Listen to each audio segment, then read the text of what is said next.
Setelah lebih dari 2 dekade ditutup, akankah Amerika Serikat membangun kembali pangkalan militernya di Filipina?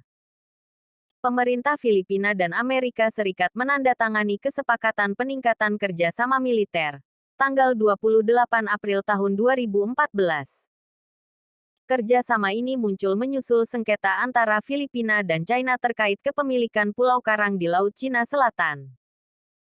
Kesepakatan ini memungkinkan militer Amerika memiliki akses ke sejumlah pangkalan militer, pelabuhan, dan lapangan udara hingga 10 tahun ke depan. Namun, Amerika tak diperkenankan membangun pangkalan militer secara permanen.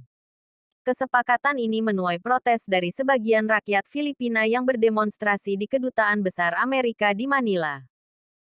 Kehadiran militer Amerika di Filipina sudah lebih dari seabad. Pada 1898, setelah mengalahkan Spanyol, Amerika menguasai Filipina sesuai Perjanjian Paris.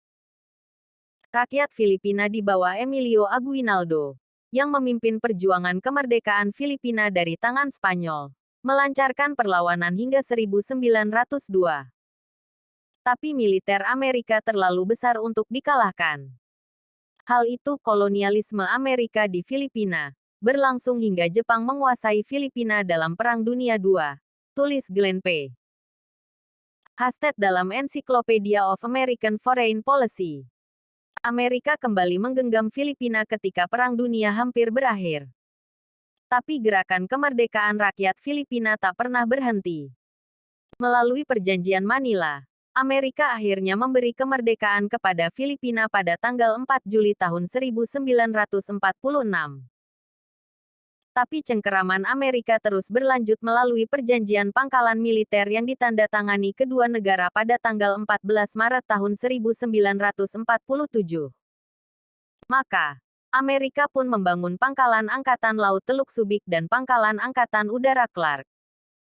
Sebagai imbalannya, Amerika memberikan pelatihan dan peralatan militer terbatas kepada militer Filipina.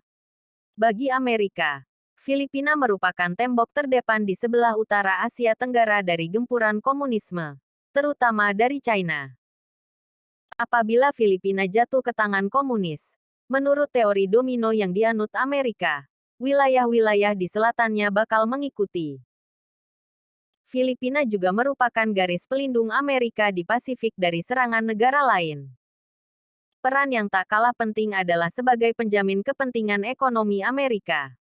Sejak awal, tentangan muncul. Senator Thomas Confessor, misalnya, mengecam perjanjian pangkalan militer dengan Amerika karena tak memberi banyak maslahat buat rakyat Filipina. Namun kuatnya kaki tangan Amerika di jajaran elit pemerintahan Filipina, terutama semasa pemerintahan Ferdinand Marcos, membuat upaya penghapusan pangkalan militer Amerika seolah berjalan di tempat. Baru setelah Presiden Corazon Aquino naik ke tampuk kekuasaan pada 1986, upaya tersebut mendapat angin segar. Kaum kiri menjadi penggerak utamanya. Pada 1991, melalui voting, Senat sepakat menutup pangkalan Angkatan Laut Teluk Subic dan pangkalan Angkatan Udara Clark.